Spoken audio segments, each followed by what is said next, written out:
Olá pessoal, estamos começando mais um Burke Entrevista e hoje com a presença do nosso ilustre amigo aqui, Dr. Bruno Amorim Carpes. Ele que é promotor de justiça do Rio Grande do Sul, titulado em estudos avançados pela Escola de Altos Estudos em Ciências Criminais e membro do Núcleo de Pesquisa e Análise da Criminalidade da Escola de Altos Estudos em Ciências Criminais e agora professor também do curso de Direito e Globalismo. É um prazer enorme tê-lo conosco aqui, doutor.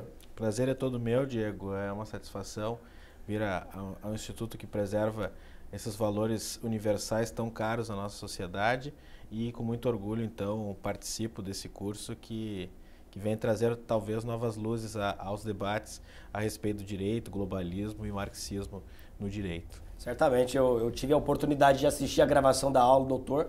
Para quem está nos assistindo, é uma aula realmente de abrir os olhos, de trazer luz, não só para os operadores do direito, mas também para quem pretende cursar, fazer a faculdade, já está cursando o direito. A gente ainda vai falar muito nessa entrevista sobre o curso. Mas antes, eu queria tocar no assunto que eu sei que o doutor tem uma grande segurança, experiência, que é o tema do sistema penitenciário. Talvez para quem esteja nos assistindo já deve ter ouvido muito falar sobre o tema e sempre as mesmas narrativas, os mesmos discursos. Essa narrativa hoje no Brasil, que é impregnada há anos, é verdade falar que o Brasil é um dos países que mais prende mal no mundo? Esse eu considero um dos maiores mitos colocados no debate público nacional atualmente. Isso é desvirtuar por completo a realidade brasileira. Por que eu digo isso? Se trata nos debates, inclusive pelas autoridades públicas, de que a prisão, em verdade, ela é um fator criminógeno, isto é, ela, na verdade, gera o crime, não o contrário, que é a consequência lógica de que a prisão é a consequência do crime, e sim a pena, o crime, aliás, é a causa da prisão. Então, por isso, essa forma de inverter as causas e consequências que causam toda essa confusão no debate público, especialmente dos setores que dominaram esse debate e dominam, inclusive, as instituições públicas. Então, mudando essa finalidade da pena, eles acabam mudando toda a conclusão do discurso, né? Quer dizer, se eu falo que a pena ela não é mais para punir, na verdade ela é uma fábrica de novos criminosos ou fomenta crimes, a solução vai ser a mais simplória possível. Vamos tirar todo mundo da cadeia. Você trabalha muito com narrativas, né? Quando se fala o Brasil prende muito, precisa entender bem, afinal, o que se quer dizer com o Brasil prende muito? No meu entendimento, quando se diz que o Brasil prende muito, está dizendo o seguinte: olha, nós estamos prendendo mais do que deveria. Nós temos mais prisões do que crimes. Isso não é verdade. Por exemplo, nós temos 3 instituições públicas hoje que tentam levantar dados sobre o sistema prisional, sobre o número de apenados no Brasil, e nós não temos uma instituição pública que faça levantamentos nacionais de dados sobre crimes. Então, como nós vamos saber corretamente, numa análise qualitativa e não quantitativa apenas, se o Brasil prende muito ou não, se sequer nós temos noção hoje de quantos roubos são reportados, eu não digo nem em números reais, quantos roubos são reportados no Brasil inteiro, sendo que as instituições públicas, o Ministério da Justiça, o qual deveria recolher esses dados, ele delega a uma ONG chamada Fórum de Segurança Pública para que esse fórum faça o levantamento de dados de crimes e esse fórum ou não se interessa pela busca desses dados ou não divulga esses dados. Hoje nós não sabemos no Brasil, afinal, quantos roubos são praticados no Brasil. Para o leigo, que é o roubo? É a subtração de um bem mediante grave violência ou ameaça. No caso do Brasil, muito comum roubos à mão armada. O cidadão está numa esquina e é imposto uma arma na sua cabeça.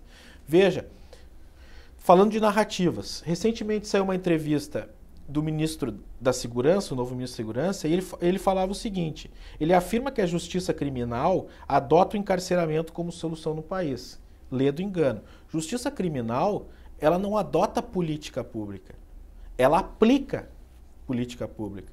Quem adotou uma política de encarceramento, se isso existisse, vamos falar daqui a pouco, seria o Poder Legislativo. É o Poder Legislativo que determina quais os crimes e quais as penas aos crimes cometidos. O Poder Judiciário, falando especialmente do direito criminal, ele faz o que nós chamamos de subsunção do fato à norma. Há ou não há naquele fato um crime. Ocorreu ou não aquele crime? Ocorreu, aplica-se apenas conforme o Código Penal instituído pelo Poder Legislativo estabeleceu. Então nós já temos um problema aí na linguagem. A linguagem está errada.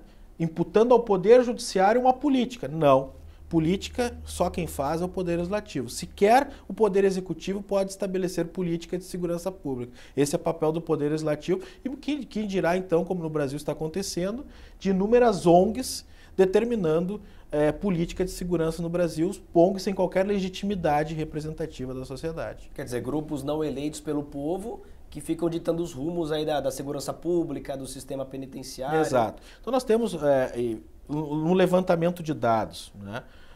Nós temos divergências abissais entre o Conselho Nacional do Ministério Público e o Ministério da Justiça, chegando a diferenças em números de mais de 100 mil apenados. Por exemplo, o Ministério da Justiça está dizendo que o Brasil detém mais de 100 mil apenados do que diz o Conselho Nacional do Ministério Público. Por que ocorrem esses problemas? Porque não há uma base de dados rígida, um controle, um protocolo para se tomar o levantamento de dados. Esses são estados que não abastecem corretamente o sistema, isto é, eles não dão a saída quando o preso sai da penitenciária, ou pior, adotando o critério de preso, veja, se muda a semântica da palavra, adotando como preso quem está com tornozeleira eletrônica, quem está em prisão domiciliar sem fiscalização. Então, na verdade, estão nas mesmas condições que a grande maioria dos cidadãos brasileiros, em recolhimento domiciliar noturno, como quase todos nós. Trata o semiaberto, que, por exemplo, na região metropolitana de Porto Alegre, que é do estado que eu venho, 2/3 dos apenados semiabertos não estão cumprindo o regime semiaberto. Então, tudo isso é computado no Brasil como preso. Aí é óbvio, nós vamos chegar sempre a números estratosféricos. Agora, olhando-se, por exemplo, o número de crimes. Se divulgou apenas o número de roubos nas capitais. Nós chegamos em 1.800.000 roubos num ano somente nas capitais brasileiras. Comparando-se com o número de apenados presos por roubo, que gira em torno de 100 a 150 mil presos, será que nós prendemos muito? Para um país que tem 1.800.000 roubos só nas capitais por ano. Então, é isso que eu tento mostrar. Num país que é campeão mundial de homicídios, provavelmente o campeão mundial em roubos, em estupros, em todos os crimes mais graves em qualquer sociedade humana, independentemente de cultura, de tipo de cultura, seja civilização oriental, ocidental, islâmica e assim por diante. Todas não toleram esse tipo de crime. E nós somos os campeões mundiais. Nós não devíamos estar preocupados tanto com o número de presos, mas sim em aplicar melhor uma política de segurança pública que sim deve utilizar a prisão para incapacitar esses criminosos que são agentes racionais. Exato. A gente vai tocar nessa questão da escolha racional pelo crime, mas uma coisa que me chamou muita atenção são os números. Para começar, nós temos uma grande fragilidade nos números. Pelo que eu entendi, então, não há essa preocupação de estudos estatísticos, a gente não tem uma base. E se não há uma base, tudo que sai depois de sugestão vira palpite. É palpite que o Brasil prende demais, tal. A gente não tem nenhum número dos crimes que são praticados a nível nacional ou em níveis estaduais, separando os crimes. Então, realmente é uma grande fragilidade para a gente identificar. Mas, mesmo assim, os números que são apresentados hoje, pelo menos na mídia, a gente escuta muito falar que o Brasil é o 4º país. Mas, doutor, deixou uma coisa muito clara que é importante destacar. Entra nesse número, então, até quem está preso... Prisão em domicílio. Quem não está preso. Quem não está preso. Ele está cumprindo pena. Exato. Uma pena mas é uma pena virtual, muitas vezes. Uma prestação de serviço à comunidade, por exemplo, e é computado como se fosse integrante do sistema penitenciário, como se fosse um condenado preso, recluso. Exato. E hoje nós não temos nenhum número honesto. O Conselho Nacional do Ministério Público, ele apresenta um número mais real? Aparentemente sim, explico. Isso, inclusive, o Conselho Nacional de Justiça, que tem tentado fazer um levantamento correto, denuncia. Já em levantamentos em vários estados, inclusive aqui em São Paulo, mas principalmente em estados do Norte e do Nordeste, foi visto, por exemplo, que se computava o número de presos pelo número de refeições. Então, se o sujeito repete uma refeição, provavelmente conte como 2 presos. Ou, até em hipótese de corrupção, de superfaturamento de valores de refeições, se inflacione um preso o número de presos para justificar o gasto com refeições nos estabelecimentos penitenciários. Então, é muito frágil a forma de levantamento desses dados. Por isso eu recebi com bom grado o convite do Instituto Burke, porque o instituto que leva o nome de Burke é alguém que está interessado na busca da verdade, independentemente se ela vai referendar ou não as suas crenças. O que parece que hoje as instituições públicas estão mais preocupadas em procurar estatísticas que referendam as suas crenças do que a busca pela verdade. Então, o Conselho Nacional do Ministério Público, eu entendo que ainda é o número mais confiável, porque são números remetidos pelos promotores de justiça diretamente ao Conselho Nacional do Ministério Público, sem intermediários. Enquanto a União recebe esses dados que passaram pelo diretor do estabelecimento prisional, não se sabe se ele está abastecendo bem os números, pela Secretaria de Segurança, que pode ter, por exemplo, interesse em aumentar o número de presos, porque assim justificará maiores verbas no Fundo Penitenciário Nacional, que leva em conta o número de presos para saber o montante de valor que deve ser destinado a um Estado. Há muitas arestas na busca dos dados que não são levadas em conta. Mas eu diria o seguinte, o principal na questão dos números é que, se adotando um critério igualitário com os demais países do mundo, para qualquer país do mundo preso quem está no regime fechado ou preso preventivamente, nós estaríamos hoje, segundo os números do Conselho Nacional de 2015, fechamento do ano 2015, é o último dado relatado pelo Conselho Nacional, nós estaríamos hoje na 60ª posição mundial em números proporcionais, isto é, em número de presos por 100 mil habitantes. Esse é o critério correto. Se nós olharmos para o número de quarto ou terceiro, como já estão dizendo, esse número não nos dirá nada, porque nós temos a 5ª população mundial, nós somos um país populoso e, como eu disse, um país que tem os maiores índices de criminalidade na face da Terra. Realmente, se a gente for pegar por números absolutos, obviamente o Brasil vai estar entre os primeiros lugares. Agora, claro, proporcionalmente, então, qual que é a posição do Brasil hoje? Segundo dados do Conselho Nacional do Ministério Público, 60ª, 60. Ou seja, o Brasil está lá próximo de estaria com 224 presos para cada 100 mil habitantes, enquanto a média europeia é 197 presos por 100 mil habitantes. Nós estamos quase na média europeia e um país que tem números infinitamente maiores de crimes do que a Europa. Próximo a países como Suíça, por exemplo, países opressores mesmo, Exato. Que trata mal o cidadão. Dentro dessa perspectiva, o Brasil está lá embaixo, então, realmente. Então, me parece que com o aumento da criminalidade e esse número proporcional, a conclusão parece que é oposta. O Brasil deve prender pouco, então. Na verdade, com esses números de criminalidade absurdos que nós temos, é óbvio, isso não vai mudar e sempre vai aumentar o número absoluto de presos no Brasil. Porque, veja, entre 2011 e 2016, 5 anos, 2011 foi o último ano que se relatou o número de roubos reportados no Brasil inteiro. Naquele ano, nós tínhamos 985 mil roubos, em 2011. Em 5 anos, comparando apenas com os números das capitais, em 2016, nós já sabemos que já duplicou, adotando critérios diferentes. Num adota o critério do país inteiro, no outro critério só de capitais. Então, isso levando em conta o número de roubos reportados. Nós não sabemos, por exemplo, num país que obviamente não sabe sequer o número total de crimes reportados, muito menos vai saber qual é a taxa de reportabilidade. O que é a taxa de reportabilidade? Quantos crimes chegam às autoridades? Por exemplo, na Colômbia, nós sabemos que é um país com índice de criminalidade semelhantes ao brasileiro, com problemas de criminalidade muito sérios também. Se sabe que a cada 4 crimes, apenas um chega às autoridades. Então, por exemplo, se nós formos tomar essa base para o Brasil, se nós temos nas capitais 1.800.000 roubos reportados, nós poderíamos multiplicar isso por 4 e teríamos uma noção do número de roubos reais no Brasil por ano. Então, realmente, para um sujeito que hoje escolhe a vida pelo crime, a gente já vai falar sobre essa escolha racional, o crime me parece que tem compensado, porque primeiro que já há um grande obstáculo para se identificar a autoria do crime. e quando se identifica, ainda há essa tendência sempre de encurtar o período dele no cárcere. Falando sobre isso agora, a nossa lei de execução penal, ela foi uma lei projetada para ser leniente ou ela é uma lei severa, como alguns dizem? Está longe de ser severa. É uma legislação que, junto com a reforma de 1984, adotou um sistema progressivo que hoje não tenho notícia de um sistema mais leniente do que o nosso. Desconheço uma nação que tenha como patamar para progressão de regime um sexto.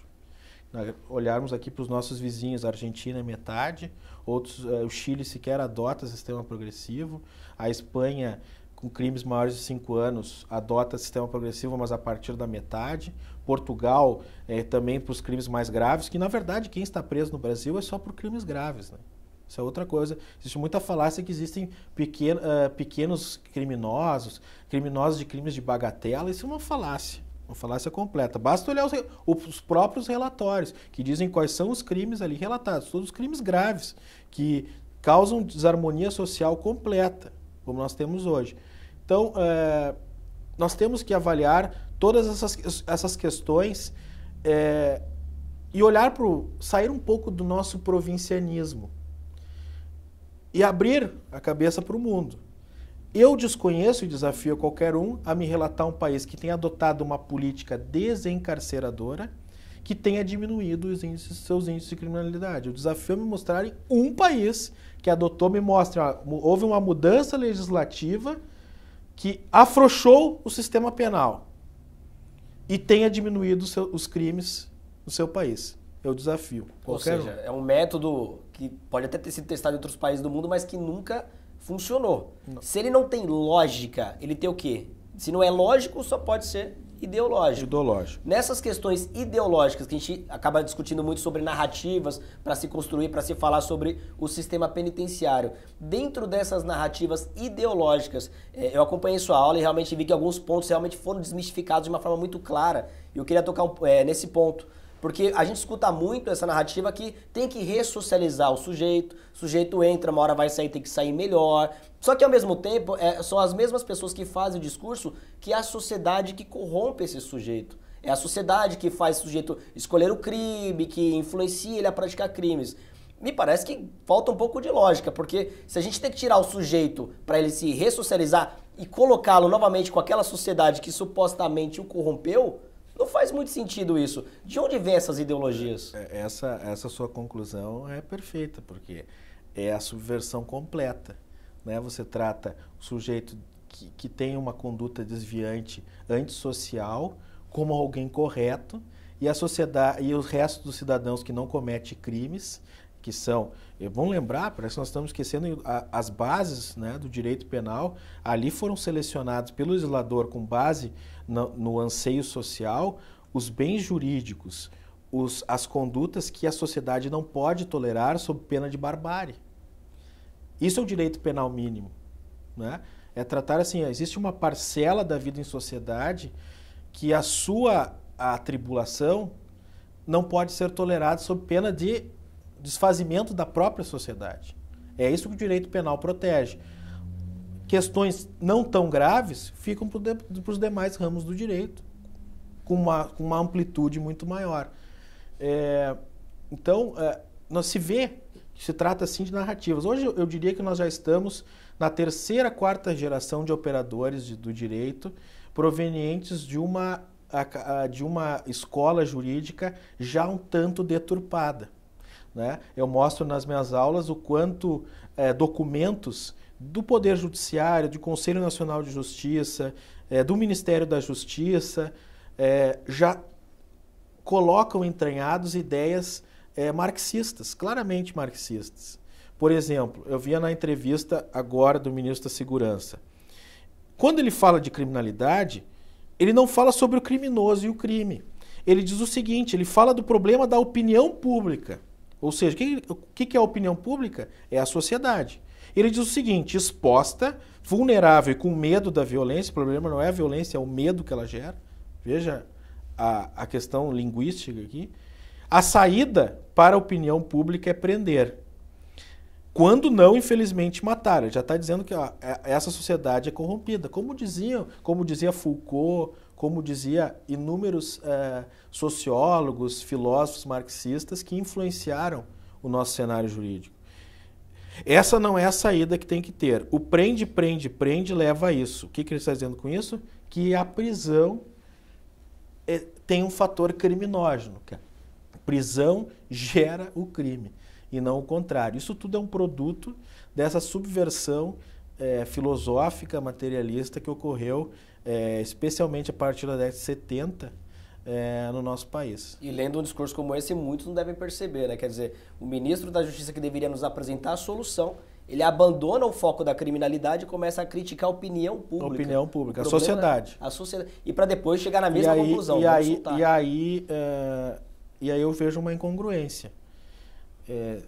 Se não temos mais que prender e que a questão é ressocializar com medidas alternativas, coisas do tipo, ressocializar com os valores dessa sociedade que ele entende corrompida, exato, é um contrassenso. Não faz o menor sentido, realmente. E aí para finalizar essa questão da ressocialização, as discussões sempre tangenciam entre o livre-arbítrio e o determinismo.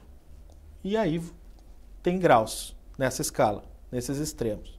O que nós temos hoje, a partir desse tipo de discurso que eu mostrei, é tratar as causas remotas do crime, né, como causas imediatas. É tratar o criminoso como dizia Theodore Dalrymple no seu livro, como uma bola de bilhar a ser jogada.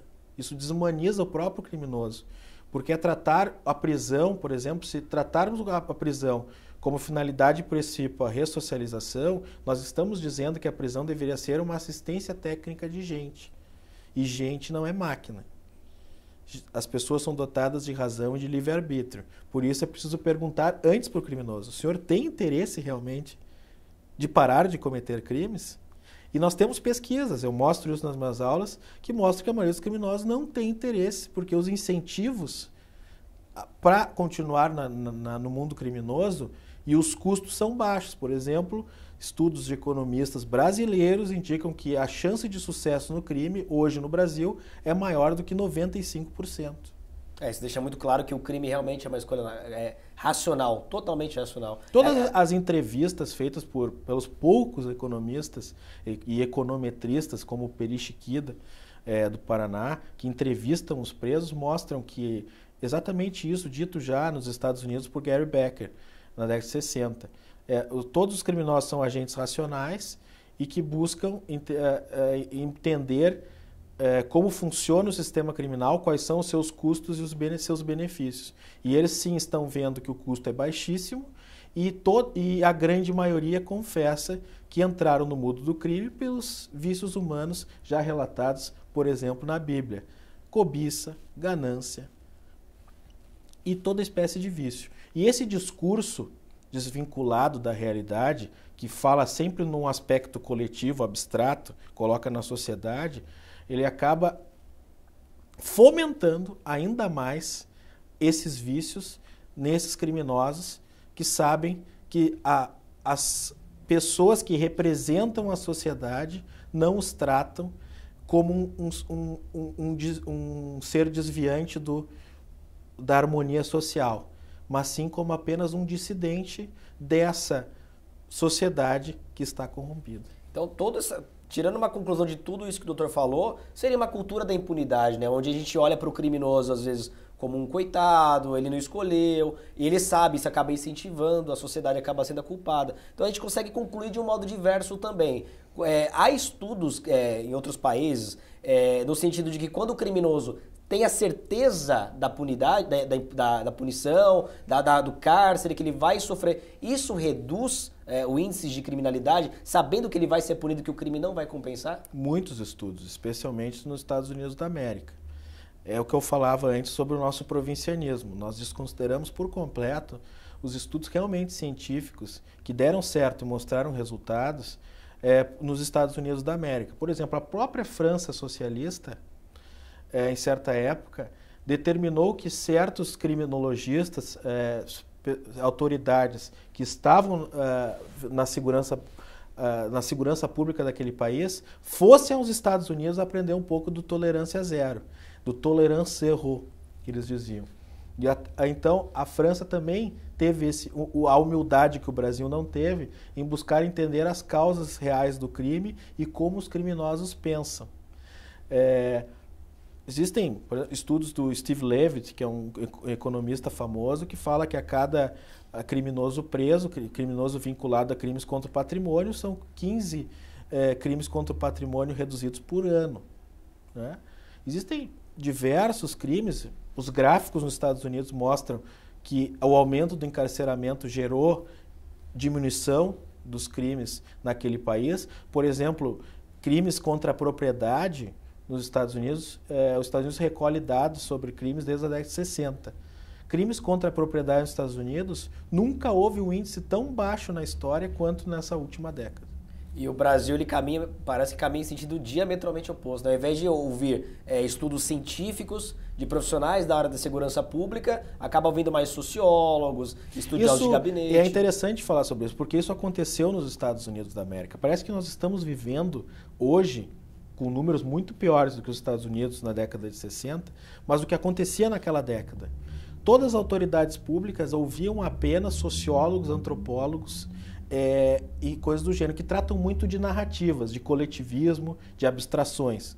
Quando as autoridades públicas americanas resolveram escutar os economistas que estavam chegando, como Gary Becker, que foi Nobel de Economia em 92, com a teoria da análise econômica do crime, mudou-se radicalmente o entendimento sobre o fenômeno criminoso, exatamente o que tu disseste no início, que o criminoso precisa ter a noção de certeza da punição, ou seja, vai ser difícil, se ele cometer crimes, ele tem a grande chance, probabilidade de ser pego, e se ele for pego, inclusive o Gary Becker faz uma equação sobre isso, se ele for pego, ele tem que ter certeza que ele ficará incapacitado, de forma que, quando ele retornar às ruas, ele já não consiga mais aproveitar todo o produto do crime, e também que ele tenha perdido o que interessa muito ao criminoso, o status, né, dentro de uma organização criminosa ou de um bairro, de uma comunidade que ele queira dominar. Ou seja, na prática, no concretismo, essas questões realmente que dando a certeza da punição para o criminoso, acaba diminuindo drasticamente o índice de criminalidade. Porque isso tem um efeito dissuasório. Dissuasório, ou seja, o sujeito acaba tendo medo da pena. Exato. Isso é algo que havia sido desconstruído. E os Estados Unidos mostrou, sim, que a pena, a prisão, sim, tem efeitos dissuasórios. Que isso reflete, uma pessoa presa também reflete no seio social de que esses atos criminosos e morais que acontecem, a sociedade e as autoridades públicas não toleram, e se fizer o mesmo que aquele preso fez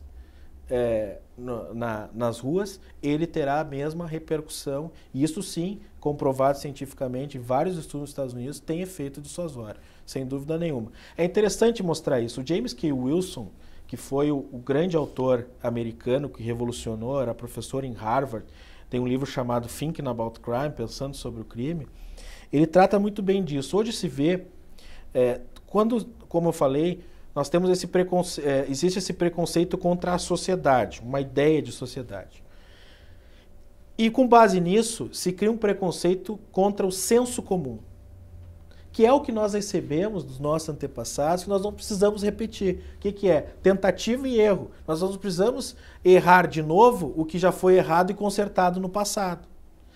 Com base nisso, ele diz: vejam, nós economistas não contrariamos o senso comum. O senso comum nos diz muita coisa. Quem entende, por exemplo, de mercado, o empresário, ele entende como as pessoas realmente pensam para vender o seu produto. Os economistas entenderam isso. Eles não foram contra o senso comum, eles entenderam que existem verdades no senso comum. E esses intelectuais progressistas entendem ao contrário, que o senso comum quase sempre está errado, porque nós recebemos heranças ruins e não boas. Então, com base nisso, tudo que é dito pela sociedade tem que prender, porque se prender vai gerar o efeito dissuasório, vai gerar o efeito negativo sobre o preso. As autoridades públicas brasileiras não concordam mais com isso. Por isso a crítica do ministro com a opinião pública. Enquanto os economistas americanos não foram contra a opinião pública. Eles dizem o seguinte: se você queima a mão uma vez na boca do fogão, você tentará de novo colocar a mão no fogão? Não, nunca mais na sua vida você colocará a mão no fogão. Isso é senso comum. Exato. E realmente me parece que o Brasil, então, é quase que um laboratório de experiência, porque se a gente abandonar todo um legado que foi construído anos e anos, aliás, até uma característica do conservadorismo, né? Tentar realmente preservar aqueles valores que deram certo, abandona-se tudo isso e fica testando tudo com tua ideologia, estudo sociológico na área da segurança pública. Vejam, a minha crítica à academia é pontual, não é quanto à instituição universidade. Eu acho que a universidade sim pode ser um laboratório. Obviamente, claro, um laboratório universal, que sejam colocadas as diversas questões, as diversas divergências. E não como está hoje em muitas universidades, que só se olha para um lado. A minha crítica é exatamente essa. E agora, passar o laboratório para a prática, eu vejo apenas o Brasil e países da América Latina fazendo essa loucura. Basta ler, por exemplo, um dos maiores penalistas alemães atuais, que é o Klaus Roxin. O Roxin, no seu livro Estudos sobre o Direito Penal, traduzido por Luiz Greco para o português, ele mostra que esse movimento abolicionista que vem da criminologia não foi adotado pelos maiores juristas daquele país. Enquanto no nosso país nós verificamos que os juristas, a grande maioria dos juristas que lidam hoje sobre criminalidade, adotam o discurso abolicionista da pena como dogma, como uma verdade insofismável. E isso não é verdade. Os ambientes me parece que se inverteram, né? A prática que deveria ser aplicado realmente estudos científicos está virando laboratório. E a academia que deveria ser laboratório está virando realmente massa de manobra. Está todo mundo olhando só para um lado. Nós estávamos discutindo isso nos bastidores sobre a criminologia, sobre as universidades. E me parece que a porta de entrada para o nosso sistema penal hoje sobre essas ideologias, essas questões sociológicas, passa pela criminologia. Sim. E dentro dessa criminologia, o doutor está citando várias obras americanas, me parece que muitas dessas obras boas, de caráter científico, não chegam no Brasil, não chegam na universidade. Aliás, a própria construção dessa doutrina que nós temos no Brasil hoje, de criminologia, de direito penal, ela já é uma doutrina pejorativa. O doutor falou em determinismo. O determinismo aqui é muito defendido pela escola positivista e tudo mais, e eles tratam da escola dissuasória de forma pejorativa, é uma escola clássica, ultrapassada, abandona os valores. Daí a importância, a gente vai falar um pouco disso agora, da questão do direito e globalismo, do curso, que vai trazer para o aluno uma literatura que não chega nas universidades. Isso. O doutor cursou aí 5 anos, fez o curso de Direito. Na universidade, teve era livre o debate, era possível discutir as ideias, ou realmente há uma hegemonia apontando só para o mesmo lado? Eu contei um episódio na aula, no meu primeiro semestre na faculdade de Direito, onde eu tive um grande choque. Eu tinha recebido indicações de que o maior jurista do Brasil, e essa indicação é certa, eu tenho certeza hoje, de que o maior jurista do século XX no Brasil era Miguel Reale ou Pontes de Miranda. Mas eu fui à biblioteca, busquei o livro Lições Preliminares de Direito sobre Miguel Reale, do Miguel Reale, e li com grande entusiasmo, primeiro semestre, 17 anos, aquele livro. E apliquei aquele livro em todas as respostas da minha prova. Recebi uma nota 4, apenas repetindo Miguel Reale. Quando fui questionar, na minha ingenuidade, o professor me diz o seguinte: mas eu não indiquei na minha bibliografia o Miguel Reale. Eu indiquei outros autores. Por que o senhor usou esse autor?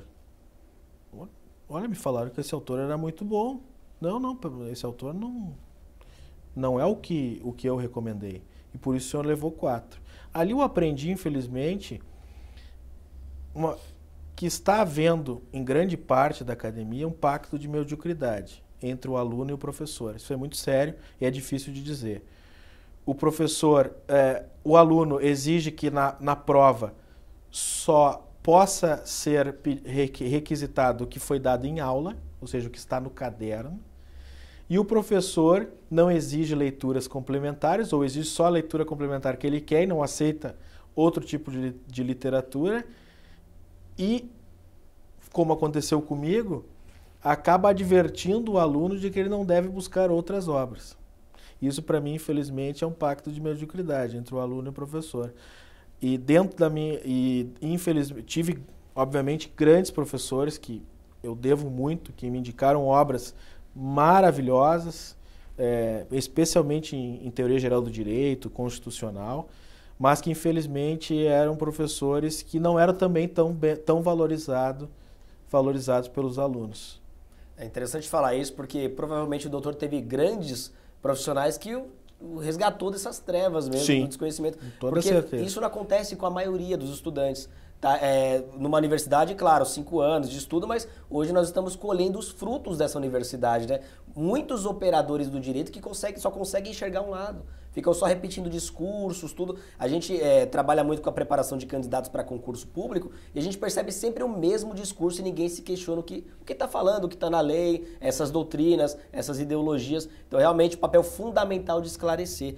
Dentro desse sentido, o curso Direito e Globalismo é um curso inédito, já existe? Quais são as expectativas do doutor para esse curso? Ele vem para realmente romper com uma hegemonia marxista nas universidades? Ou vai ser só mais um curso? O que o doutor tem de expectativa sobre?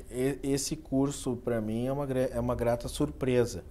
Até fiquei lisonjeado com o convite e a ideia foi genial. Genial, com certeza um curso inédito, é um curso corajoso, eu diria, muito corajoso, porque está mostrando não com narrativas, mas com fontes primárias, com evidências o que nós estamos dizendo. O aluno vai ter a oportunidade de ver muitas evidências do que eu disse agora nessa entrevista, com fontes primárias, na busca de... está escrito naquele documento, não é uma ideia da minha cabeça. Eu busco documentos da década de 90, documentos mais recentes que mostram como as ideias têm consequências no Brasil. Nós vivemos hoje num país que é um laboratório e o curso de Direito e Globalismo vai mostrar tudo isso com grandes autoridades, com uma grande iniciativa. Aqui eu deixo a minha homenagem ao Diego Pesce e ao Leonardo Jardim de Souza, que são os autores do livro Bandidolatria e Democídio, que fizeram o convite a mim, que muito me honrou, e eu recebi com muita responsabilidade, porque isso é uma oportunidade de trazer luzes para muita gente que não consegue ainda ter essa abertura, talvez na sua pós-graduação, na sua graduação e assim por diante. Nós não viemos aqui como dono da verdade, nós viemos aqui querer ampliar o debate e ampliar o horizonte de consciência das pessoas. O que nós vemos hoje é uma especialização excessiva do estudo do direito, e eu gosto muito da analogia do meu mestre, que é o Edilson Mongenor Bonfim, procurador de justiça aqui de São Paulo. Nós estamos olhando esmiuçadamente a árvore e perdemos a noção da floresta. Ou seja, tem muito mais aí que não foi nos ensinado, não foi nos passado, que o direito do globalismo certamente vai trazer essa luz. Eu gosto muito de lembrar, nós temos hoje metade das faculdades de direito no mundo. Eu tive a oportunidade de conversar com pessoas de outros países, né? Eu lembro que fiz um intercâmbio na minha juventude na Inglaterra, e quando eu falava que eu fazia direito, as pessoas me tratavam como um gênio. E aquilo me chamou muita atenção, porque no Brasil, ao contrário, faz direito quem não sabe o que fazer da vida, na grande maioria dos casos. Por que eles diziam isso? Porque a ciência jurídica é a ciência que tem que englobar e entender todas as ciências humanas, todas as humanidades, como eles chamam lá. Eu gosto muito dessa expressão. Eles falam em humanidades. Toda essa floresta, para depois conseguir tirar um resultado dessa floresta na ciência jurídica. E por isso eu digo, o direito é belíssimo. Nós tiramos a beleza do direito com toda essa especialização excessiva e com essa visão monocular, materialista, de uma intelectualidade orgânica que quer começar uma nova sociedade, não olha nada para trás, e tudo que foi nos passado, e todos os grandes gênios, todo o legado dos grandes gênios nos deixaram como Edmund Burke. Perfeito, a conclusão foi perfeita. E é um curso não só para operadores do direito, o leigo, a pessoa que nunca cursou, ou então que tem essa expectativa, pretende, mas tem o receio da universidade, serve o curso para ela também. Com toda certeza serve. Se alguma coisa não for bem compreendida, também não vai ser nada que através de uma boa pesquisa não se vai entender. Perfeito. Então, é assim que nós estudamos. Nós estamos sempre correndo atrás das coisas mal compreendidas, né? Em busca da verdade. Isso tem que ser um princípio de vida das pessoas, né? E não buscar apenas questões mundanas, temporais. Nosso desafio, eu acho, com esse curso é deixar um legado. Nós não temos expectativa de mudar para amanhã um país. O que nós queremos deixar é o melhor país para as próximas gerações. Perfeito, perfeito. Eu vou encerrando por aqui com muito pesar, era uma entrevista que acho que renderia horas e horas. É um prazer enorme, doutor, estar aqui com o doutor Bruno Amorim Carpes. É um gênio aqui para nós, contribuindo com todo o conhecimento, com toda a bagagem no curso Direito e Globalismo, que eu tenho certeza que vocês vão adorar. Eu falo agora, não só como professor, mas como aluno também, porque eu assisti aqui de camarote a aula dele. É uma aula espetacular e eu tenho certeza que vocês vão gostar muito. Doutor, foi um prazer enorme. As portas estão sempre abertas. Tenho certeza que desse curso outros frutos serão colhidos. Isso vai alcançar outras pessoas, outros projetos. E nós vamos sempre estar contando com o doutor e o doutor sempre contando com a gente também. Muito obrigado. Quer deixar um recado para o pessoal aí que está nos assistindo? Eu quero agradecer a oportunidade. Eu acredito muito numa mudança a longo prazo através dessas iniciativas como o Instituto Burke, que é o que nos Estados Unidos se fala em think tanks, né? Eu acredito que isso é uma movimentação social, sem fins lucrativos, buscando uma melhoria, uma discussão no âmbito da sociedade e não através do Estado, né? O Estado apenas tem que obedecer o que a sociedade, o caldo cultural retira, né? E isso que eu mostro no curso, não há mais essa ligação entre a comunidade e os seus representantes. Aliás, seus representantes apenas estão muito a serviço de organizações sem qualquer representatividade, inclusive internacionais, que vai contra a nossa soberania nacional. E então eu digo a todos, nós precisamos ler mais, buscar mais alternativas. Hoje o Brasil vive um momento também bonito de muitos livros que não se tinha contato há questão de anos, poucos anos atrás. Hoje nós temos novas editoras surgindo, logo sei que surgirá a editora do Instituto Burke, quem sabe publicaremos até algum livro, alguma obra. O momento é desafiador ao brasileiro, muito desafiador. É um momento de um pouco de um retorno de um patriotismo, de buscar uma ideia de nação que nós não temos. Eu costumo dizer que o Brasil hoje não é mais uma nação, é um acampamento temporário de pessoas. Nós não temos nenhum projeto nacional.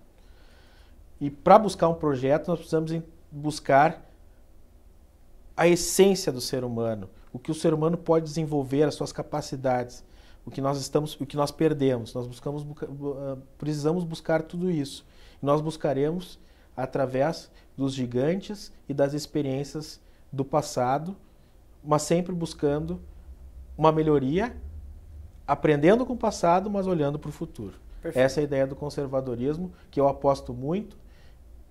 E lembrando do grande valor da cultura ocidental, que é a filosofia greco-romana, é o casamento de Jerusalém com Atenas e com Roma. Perfeito. Vamos resgatar esse patriotismo. Doutor, foi um prazer enorme mais uma vez. Eu agradeço. Agradeço a todos vocês pela atenção. Nos despedimos por aqui e até o próximo Burke Entrevista.